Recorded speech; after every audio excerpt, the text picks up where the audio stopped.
Welcome to the Trial Bible, where we break down the secrets of courtroom victories with the best trial attorneys across the country.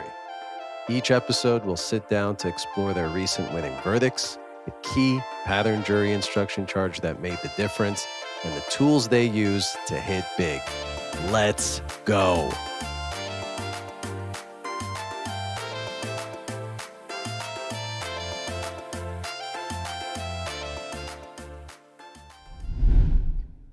Welcome back to the Trial Bible, podcast where closing arguments echo louder than gavels. I'm your host, Gennady Voldz, and today, oh boy, we've got a first-class guest who just handed the New York City Transit Authority a multi-million-dollar reality check.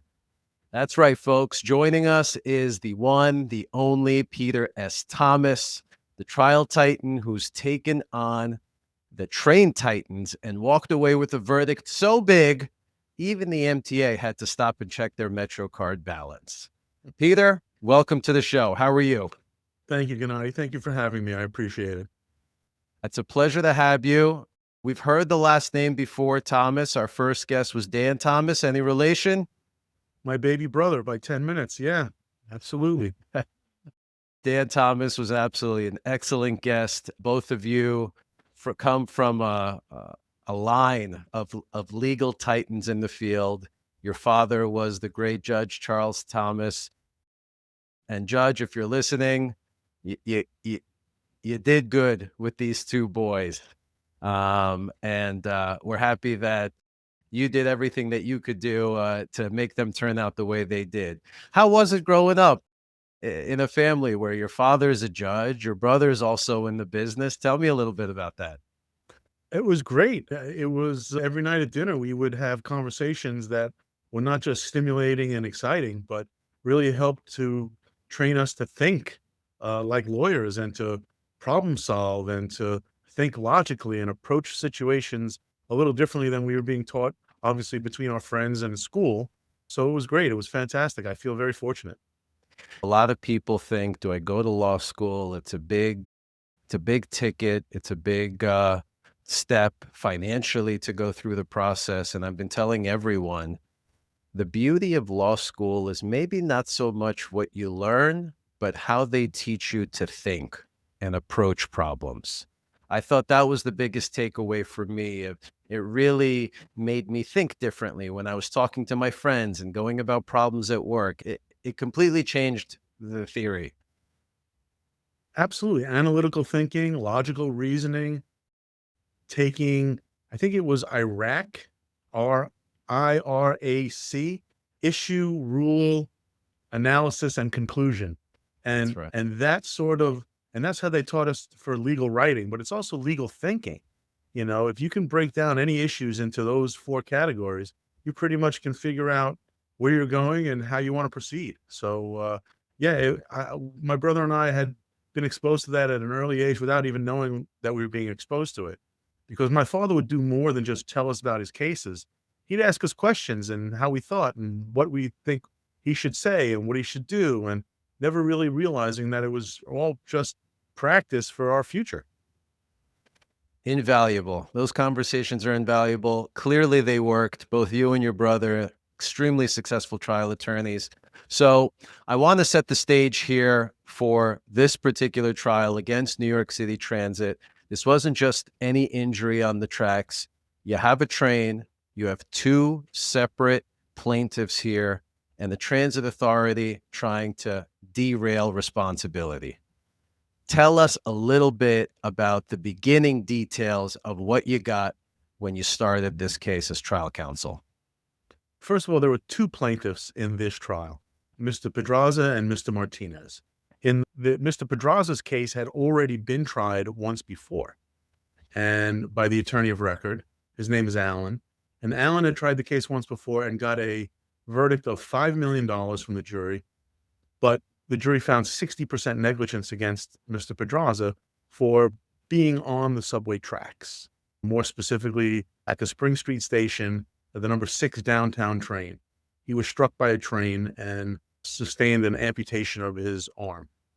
And so, being that the transit authority was denied an opportunity to claim qualified immunity as a defense, and Allen, thinking that a $5 million award was too little, they both appealed.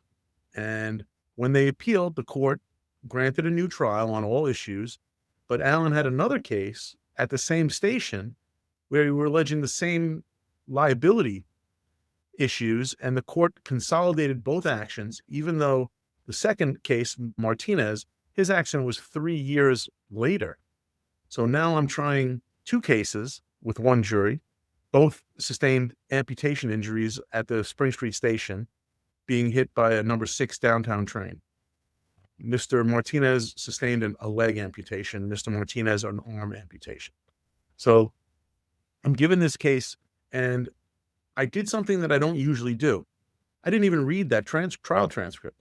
I knew that they were expecting me to read the trial transcript and prepare for this case based on what has already been testified. I thought, since I'm coming in new, I want to take a new approach, and I don't want to repeat what was already said.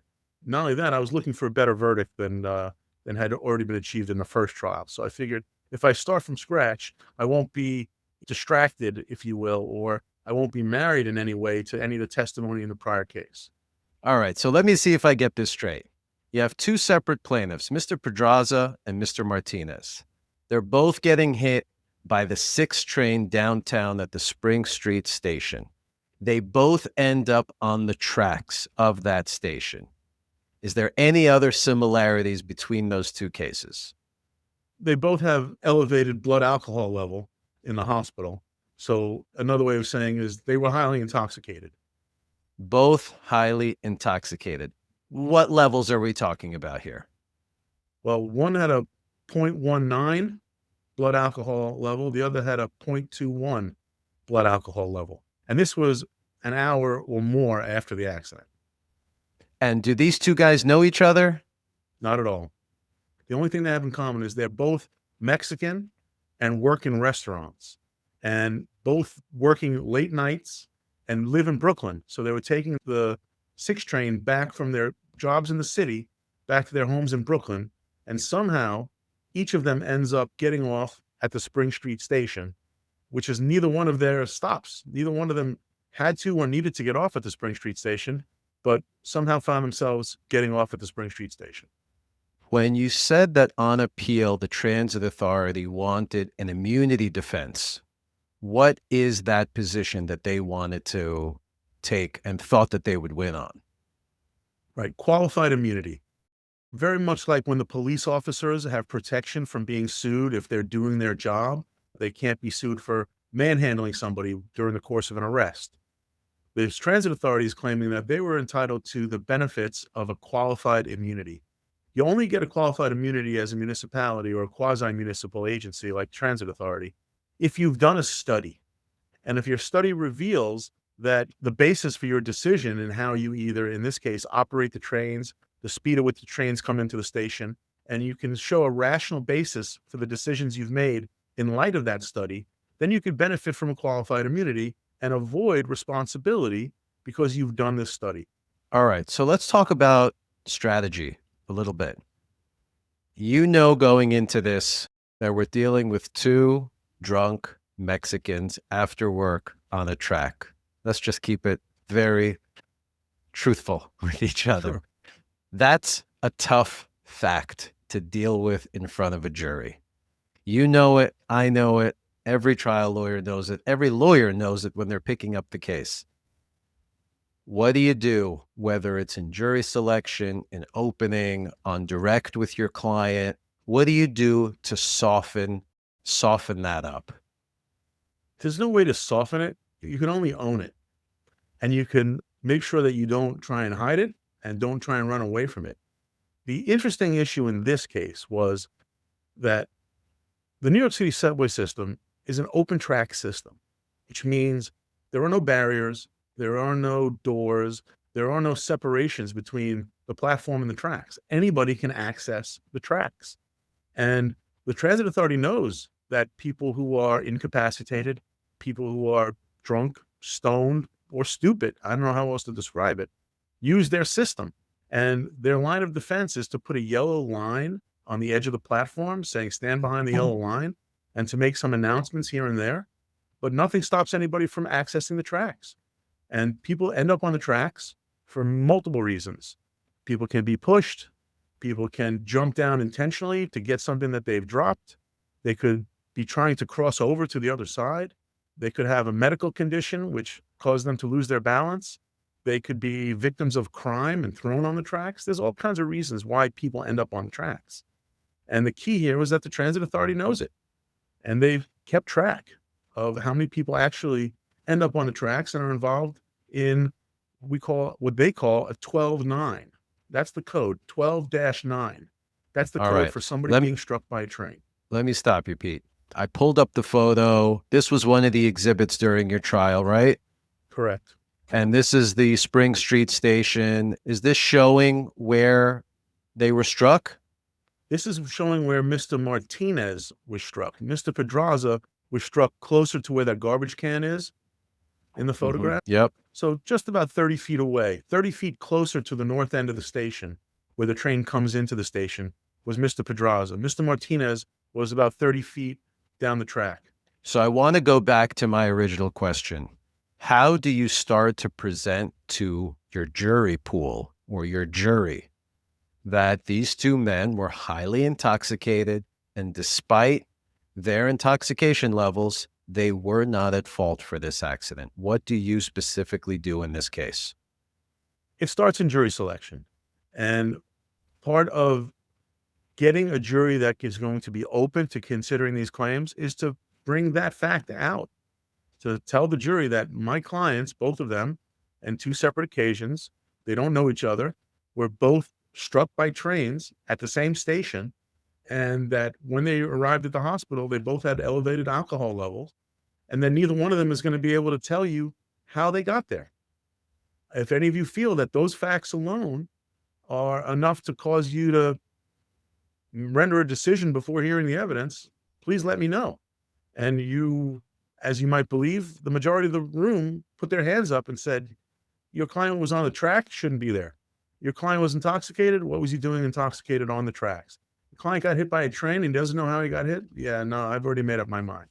So by being as open and upfront with these facts in the very beginning, before I got even into the details as to how long the case was going to take, because a lot of times when you tell a jury pool, this is going to be a 5-week trial, half the people say, I don't have 5 weeks to devote to this. I said, well, I want to tell you some facts here, which we're not disputing, and see if that affects any of your feelings or opinions about being a juror on the case.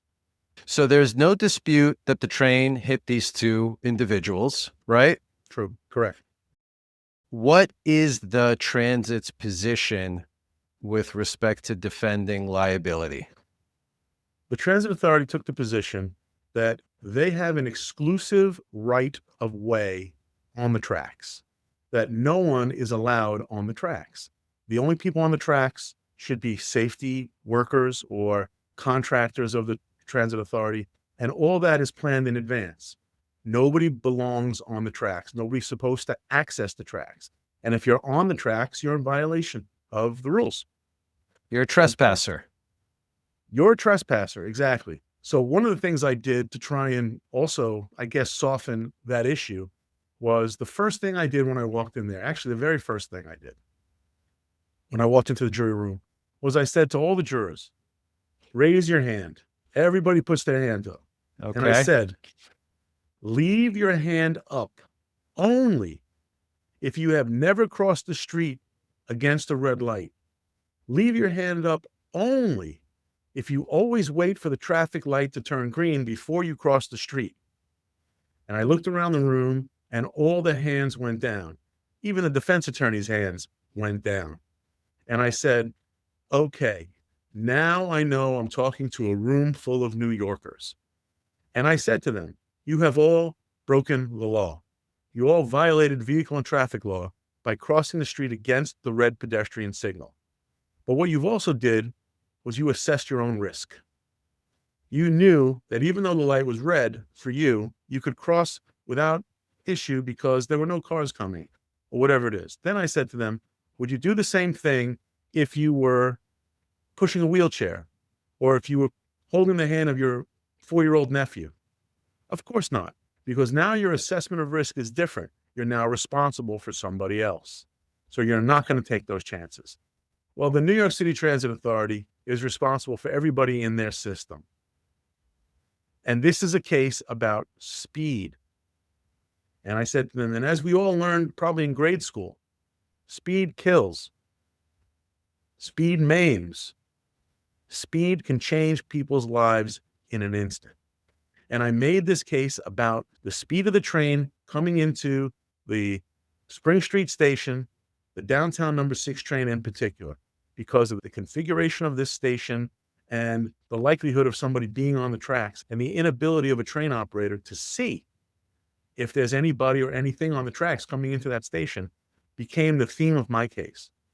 So really, you brought up a pretty new theory of liability against the New York City Transit Authority that I don't know if anyone has brought up this specific type of case, saying you guys are pulling into the station too quickly, specifically the Spring Street station. That's right. And we were able to take this information that we got from the Transit Authority, specifically a document called a struck list. And a struck list is kept because every time somebody pulls the emergency brake or the emergency brake is engaged, the central command has to be notified. We were able to get this struck list from 1987 through 2016. And when we looked at this struck list, we found statistically that the Spring Street station, specifically the number 6 train at Spring Street, had a 5 to 9 time higher rate of incidence of people being struck by trains, depending on which 10-year period you're looking at. But still, an elevated percentage of people struck by trains at this station. And one of the things we came up with was that as the southbound or downtown number 6 train pulls into that station, it's a big, deep curve that the train operator is blind, has a very, very limited sight into the station until he gets into the station. So at a speed of 27 to 30 miles an hour, if there's somebody on the tracks, there's no way that train is going to be able to stop. Most other stations in the system are straight tracks. So you can see down the track into the station even before the train gets into the station. Not at this station. Did you have any kind of exhibit showing the jury what the station looked like? Yes. In the course of discovery, we were able to get lots of documents, including architectural drawings. And one thing we got was the Spring Street Station site plan, or the platform station plan. And that was drafted, I believe, in 1987. And we took that document and we blew it up. We blew it up very large. We needed multiple easels to keep it level so the jury could see it. And this is the Spring Street Station plan that shows the southbound number 6 train coming into the station. And the thing that we argued was there's only one entrance to this platform, and it's at the northernmost part of the station. So when you have somebody who's impaired by drugs or alcohol or maybe prescription medications, whatever it may be, they're asked to come into that station and stand in an area where the train comes in the fastest. The safest part of that station would be the south end of the station, where the train would be coming in at its slowest rate of speed. So the other thing is, if you get off at that station, you have to go out and pay again to get back in. There's no way to get to the other side without having to pay the fare again. So what we found was that at this particular station, people would cross the tracks to get to the other side. So they didn't have to pay to get back into the train system. So to get back to your theory of liability, challenging their speed policy, what kind of defense did they put on? What kind of witnesses did they put on to try and defend that this was a perfectly normal speed for the train to go and this is just how things are done? They put on train operators. They put on rail safety people. They put on the chief of planning and operations. They put on expert witnesses. And the theme of all these witnesses that were testifying for the defendants were, we are a rapid transit system. We have to find ways to make the trains run faster while still being safe. We cannot slow the trains down. Anything pop out? Anything happen during your cross? I've seen you in action. I know that cross-examination is a lot of fun for us trial guys. It's where a lot of the fireworks start to happen. And so did anything happen during cross-examination of their witnesses that kind of tilted the tide?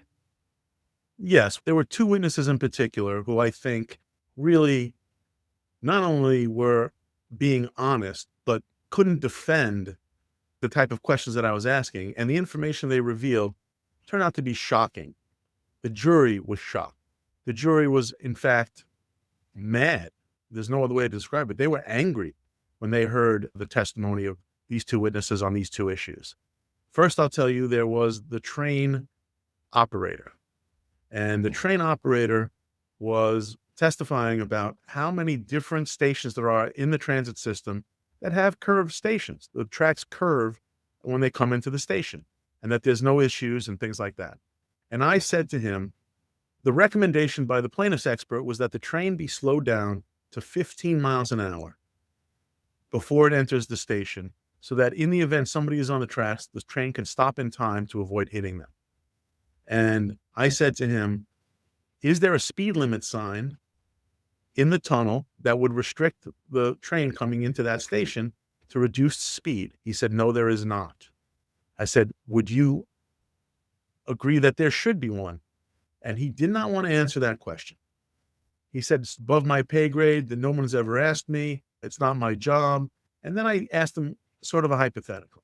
Let's say that somebody in upper management said to you, Mr. Train Operator, yes or no, should we put a speed limit sign reducing the speed of the train coming into the station to 15 miles an hour instead of the 30 miles an hour that the train comes into right now?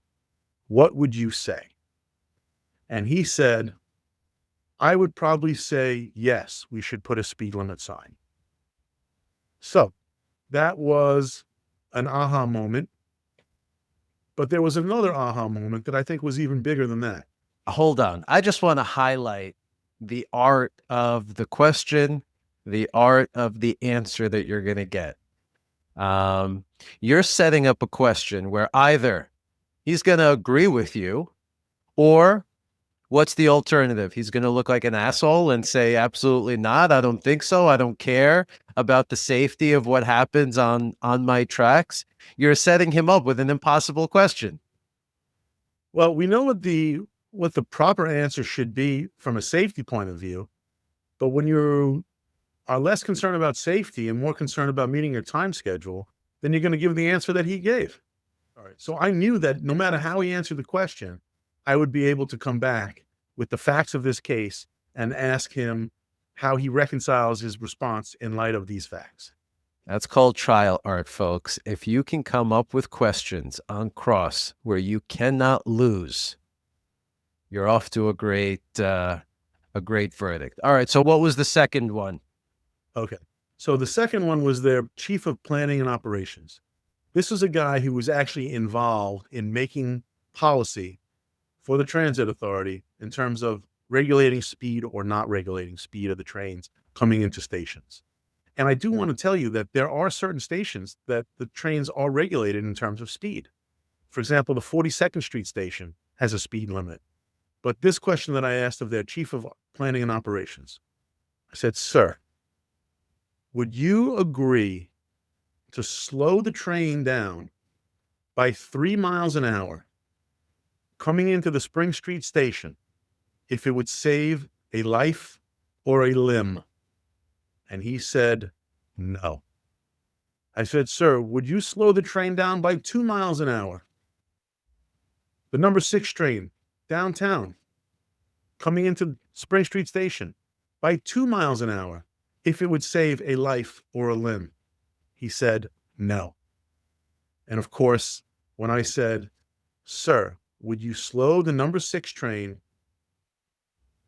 down by 1 mile an hour coming into the Spring Street station if it would save a life or a limb? And he said, no, we are a rapid transit system. We don't slow the trains down. And based on that answer, The jury was visibly moving around in their chairs. The jury was folding their arms, shaking their heads. I even heard one or two jurors sucking their teeth, like, couldn't believe what he just said. So the way the question was asked was really important. I could have just said, would you slow the train down by 1, 2, 3 miles an hour if it would save a life or a limb? I don't think it would have had the same effect. But by breaking down that question into 3 parts, 3 miles, 2 miles, 1 mile, really brought the point home. And the jury was visibly upset. So he really they really put all their eggs in one speed basket. And they said, we won't slow down the train. We have passengers to deliver from point A to point B, and our priority is moving those passengers first and then safety second. And I went one step further and I said, if you slow the train down, that might mean less revenue for you. And he tried to shake that off and say, it's not about revenue. We have to be a reliable system that moves people safely. I said, but isn't it about money? Aren't you still a business? Aren't you trying to make money? And of course, he said, it's not about the money. Now, what they did was it's always about the money. It's always about the money. All these cases that we talk about, it's someone focusing more on money than on the public's safety. It's just let me tell you what.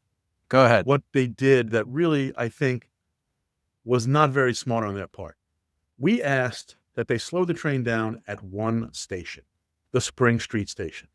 They took that request and they went and said, if we slow the train down at Spring Street, we have to slow it down at every station. And then they did an analysis of how much of a delay it would cause in the course of a day by slowing down each train coming into every station. And they said, because we can't do that, we're not going to slow the train down at any station. So again, it's their own, I'll call it stupidity. I'll call it nonsense. Nobody asked you to slow the trains down at every single station. There are plenty of stations in the system that have a long straightaway that the train operator can see into the station and be able to engage the brake long enough to be able to stop before entering the station, let alone hitting somebody that's on the tracks. But there's only 12 stations in the entire system that are seriously restricted because of the curvature of the station and the curvature of the tracks coming into the station. 12 out of 492 stations, only 12. Would it have been so difficult for them to focus on those 12? That's not what they did. So relating it back to the PJI charges that were applicable on this case, which is 2:161, common carrier duty to a passenger, and 2:176, duty to the public persons on or near tracks.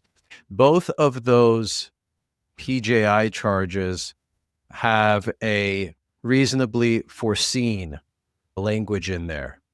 Other than the struck list, was there anything else that gave notice to the New York City transit system that this was happening and that they should have made change a long time ago?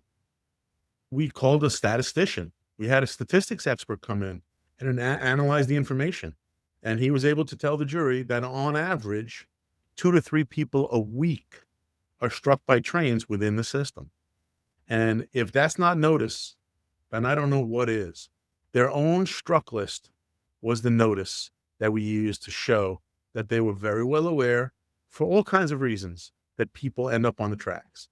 And we intentionally excluded suicides. Now, not every single train strike can be determined as a suicide, but those that clearly were, because they either told somebody they were going to do it or left a note or something like that, we excluded those numbers from our statistics. Tell our listeners a little bit about the New York City bill in assembly that was tried to be passed in February of 2011. The Crespo bill. There was a bill that was introduced that would have required the trains to stop before entering the station, to not just protect people on the tracks, but also to protect the transit workers. Both train operators in this case were out of work for one for a year and one for many months, seeking psychological and emotional counseling for their experience involved in these accidents. It also slows down the train by hours. We were asking that they slow the train down to 15 miles an hour, which would have been 9.8 seconds longer than the train would have taken to come into that station if it didn't slow down. When you hit someone, train is out of service for an hour or two or more. So realistically, when you think about it, asking them to slow the train down to add 9.8 seconds to that stop is not really unreasonable. But when you hit somebody and the train is out for 2 or 3 hours, that's going to cause definitely backlog in the ability to get people where they're going. Talk to me about your strategy when it came to the qualified immunity defense. How did you start to prepare the jury for that? And how did you work it throughout the trial? Since I knew they did not do a formal study of this issue, the only study they did was how fast can they operate the trains, and how fast can they operate the trains without derailing the train, and how fast can they operate the train without throwing people out of their seats. And they labeled it two different things. They said there's the comfort speed and there's a safety speed. The comfort speed, the speed the trains can go where people can still be comfortable. The safety speed was the speed that you can operate the train without affecting the equipment. So those are the two speeds that they considered. They never considered slowing down the train at certain stations because of limited sight line of the train operator. So since I knew they never did that study, I pointed out to their experts and their witnesses, where is the study that you did that considered this issue? And they said, we did a train simulation. I said, what do you mean? They said, we used a computer program called RailSim, RAIL SIM, RailSim, and we put information in there, and the RailSim program told us that we could continue to operate the trains at maximum attainable speeds. So they didn't do a study. They did a computer program analysis, and that was it. And I made a big deal about a study means you start with a hypothesis, you do research, you do testing, and you either prove or disprove your hypothesis. That's a study. Did you do that? And they said, no. We did a rail simulation. They never used actual trains. They never did it at night or even off-site, where they have testing in Connecticut. They have a simulated train car that's about 1.5 miles long. Reconstruction or any attempt to use real trains and real stations to do their analysis. They just use a computer program, and that simply is not enough. So you made a big distinction between what it is that they claimed their study was, in fact, was not specific enough to be deemed a real study when it came to the Spring Street station and the speed of this 6 train coming in on the northbound side. Correct. They had to prove that they, 1, did a study, 2, they did a study of the issue that's before the jury, 3, that the decisions they made based on that study were rational, and 4, that they continued to monitor it to see if there were any changes that needed to be made. Since they never did a bona fide study, it didn't matter how many computer simulations they did, how much analysis they did, how much number crunching they did. They never did a study. And since they never did a study, they were never going to be entitled to qualified immunity. Did the trial judge allow the qualified immunity defense on the verdict sheet for them? Yes, he did. He gave questions on the verdict sheet to the jury to ask the jury whether, in fact, they did a study, whether that study there was a rational basis for the decisions they made. He asked all those relevant questions on the verdict sheet. The verdict sheet was, I think, 25 pages.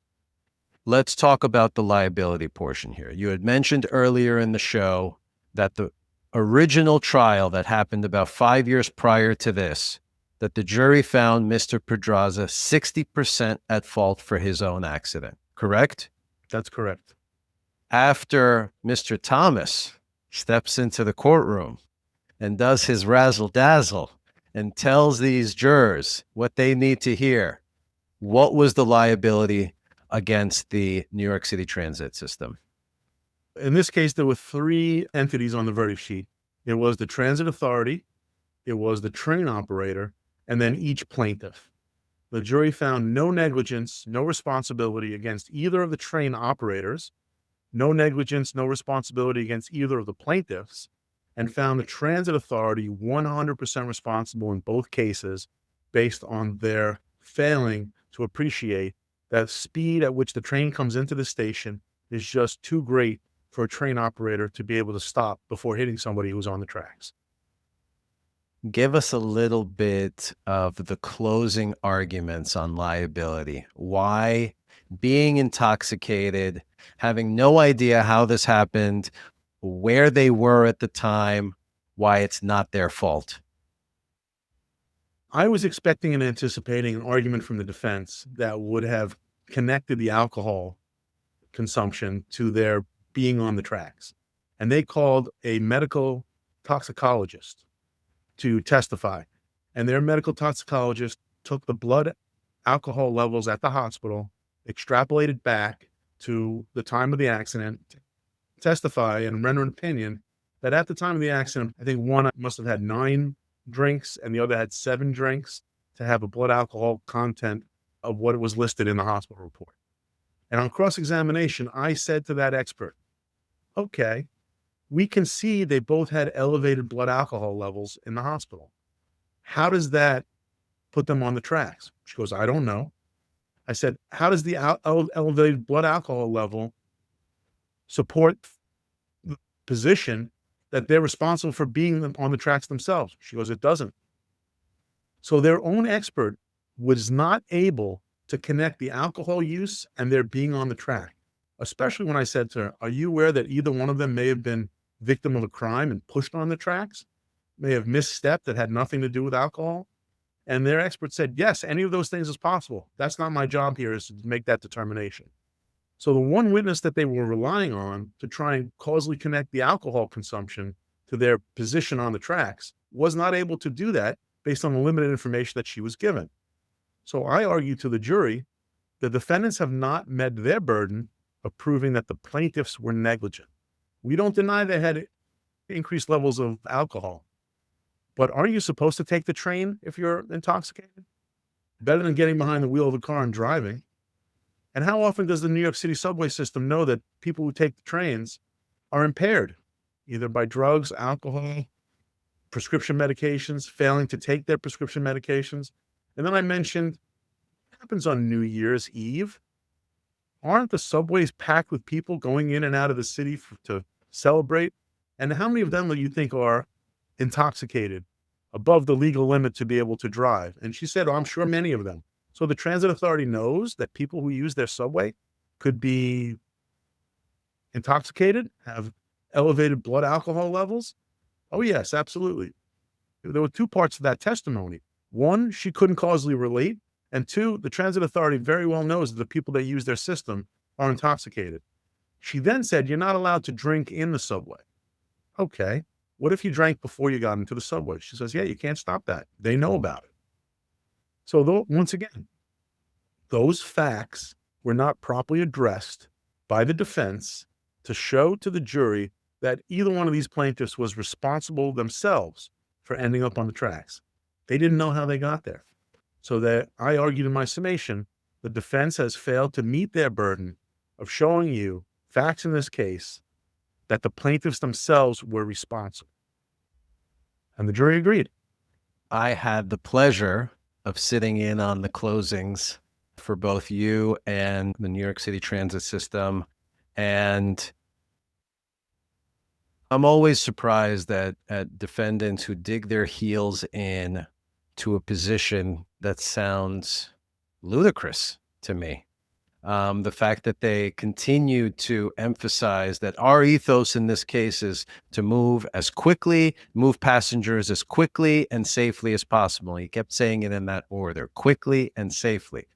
And, just the position of those words is so powerful rather than saying safely and quickly when you're defending a case. Some of the parts that you started saying, he was trying to be all fancy with technology. You got up there and said, I don't have a PowerPoint, but I have the facts and the law. And the truth is here, the New York City Transit Authority has 0 value for human life. So powerful for a jury to hear that.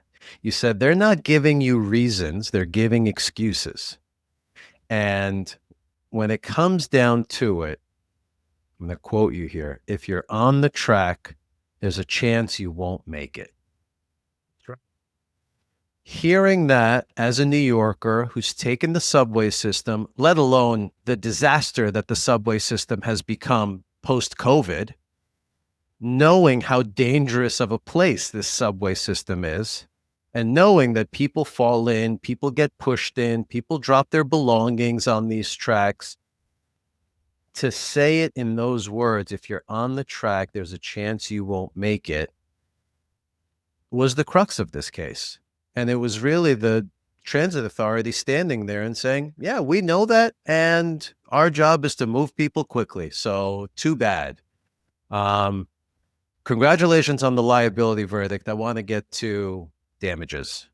You knew before you went into this that you were going to be asking for a large number because of the injury itself. Tell us again, what were the injuries to Mr. Pedraza and Mr. Martinez? Mr. Pedraza was a 46-year-old restaurant worker, and he lost his left arm. And Mr. Martinez was a 23-year-old restaurant worker, and he lost his leg. So both of them lost a limb. Correct. Sounds tragic, sounds significant. But again, I'm sitting in this courtroom and I'm looking at these two guys. They looked good, to be honest with you. They were cleaned up. They were wearing suits. They didn't look like they were hobbling around or anything like that. They looked like two normal guys walking around New York City. How did you get the jury to empathize with their pain and suffering that they've been through as a result of this? First, I showed the jury photographs of both Mr. Pedraza and Mr. Martinez as to what they looked like with their missing limbs. And then while they were on the witness stand, I asked Mr. Pedraza, can we see your shoulder where your arm used to be? And we watched him disrobe, unbutton his shirt, pull his shirt to the side, and he showed the jury the site where his arm was amputated at the shoulder.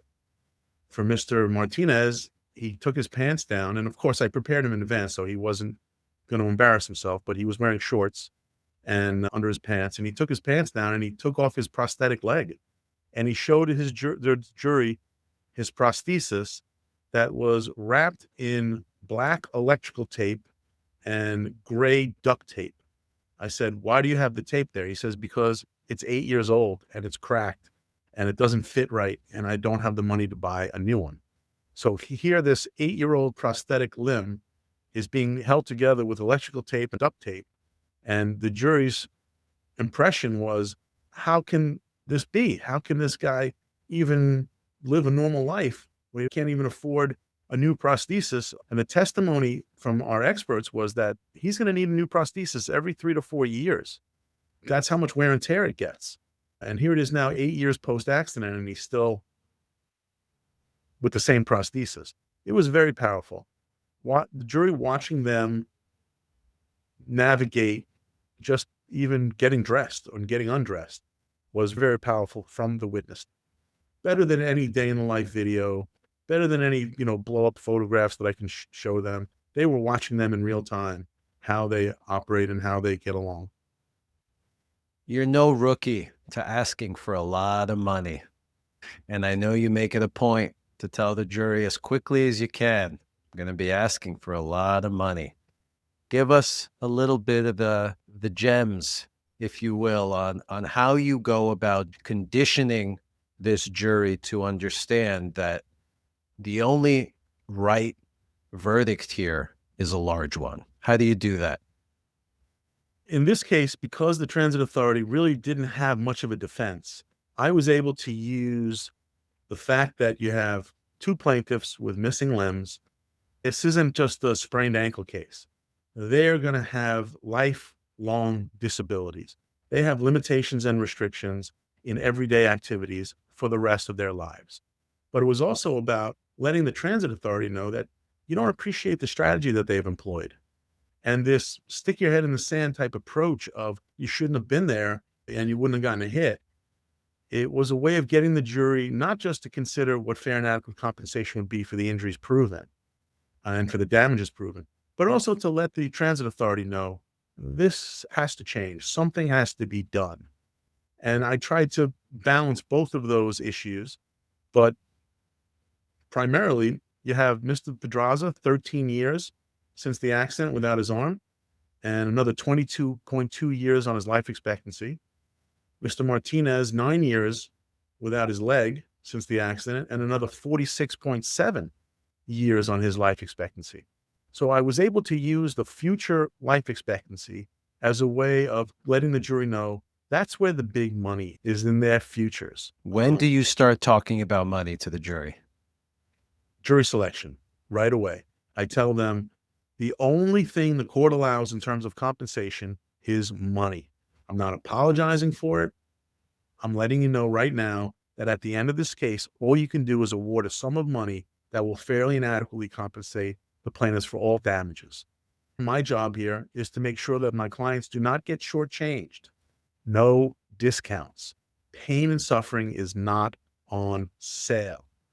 So even if you do find split liability, meaning the plaintiffs are partially responsible and the defendants are partially responsible, we are still entitled to know what 100% compensation would be for the damages proven. Don't do the math yourself. What was the pretrial offer on this case? 0. The verdict, how much was it?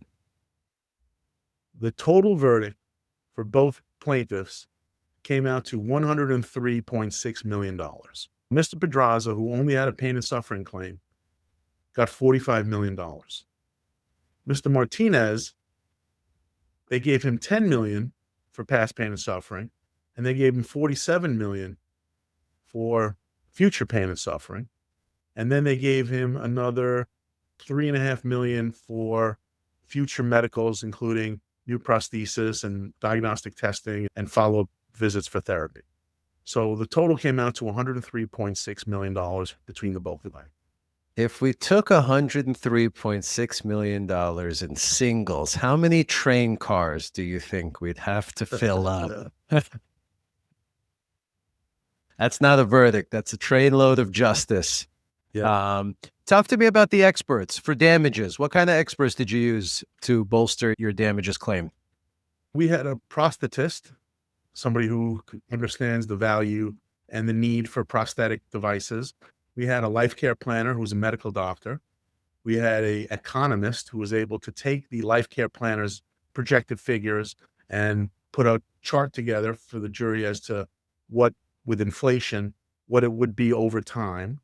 We had a orthopedic surgeon who talked about the surgical procedures.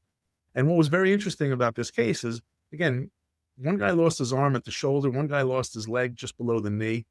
You would think there'd be carnage on the tracks. Mr. Martinez was under the train for about 40 minutes before they were able to extract him. In the usual situation, you lose your leg, you could bleed out and not make it. But by virtue of the heat from the rails that they were on, helped to cauterize the wound and limit the loss of blood. How long was this trial? The trial was 5 weeks. How do you stay sane? How do you stay with it? How do you stay on top of the next day when you're going 5 weeks? What do you do?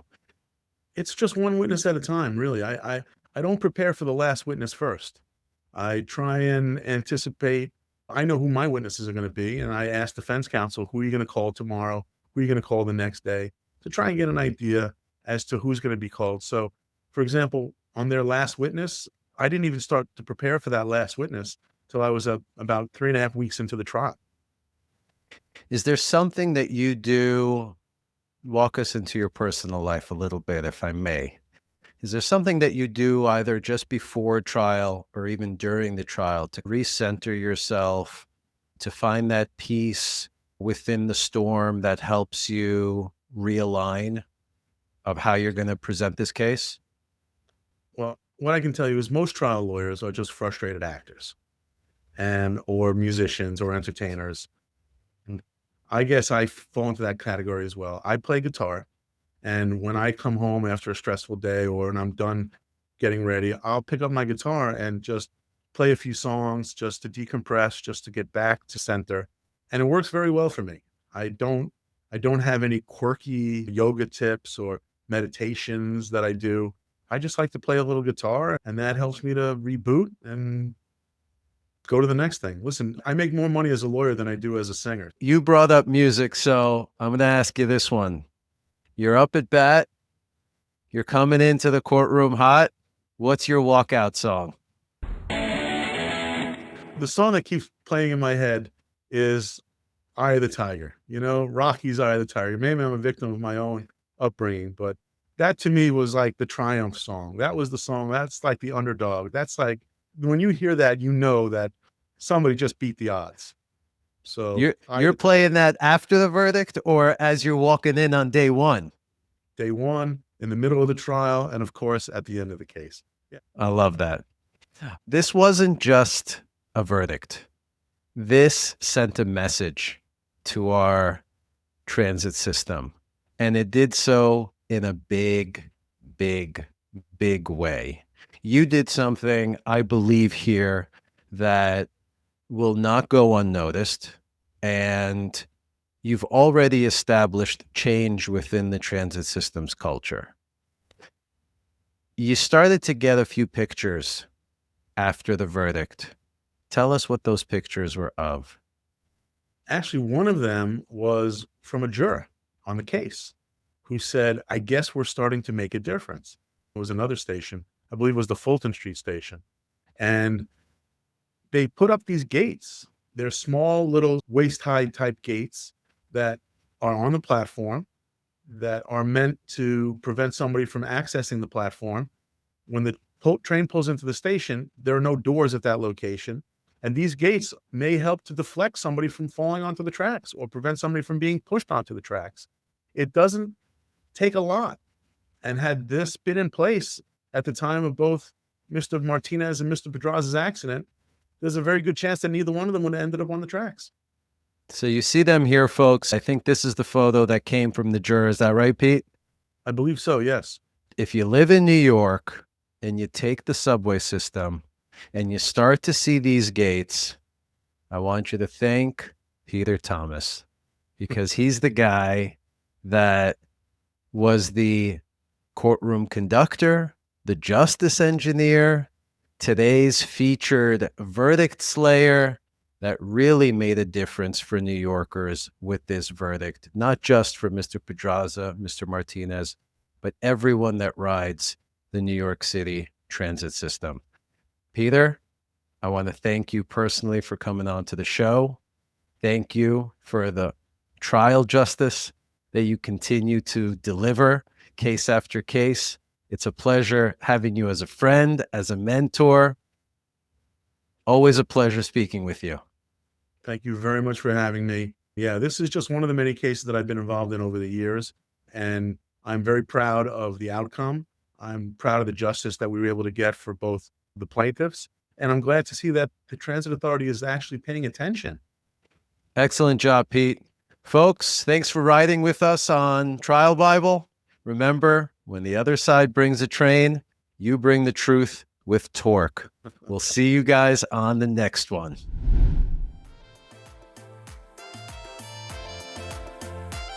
That's a wrap for this episode of The Trial Bible. We hope you've gained some valuable insights. Don't forget to subscribe, rate, and review so you never miss an episode packed with winning tactics and expert advice. Thanks for tuning in.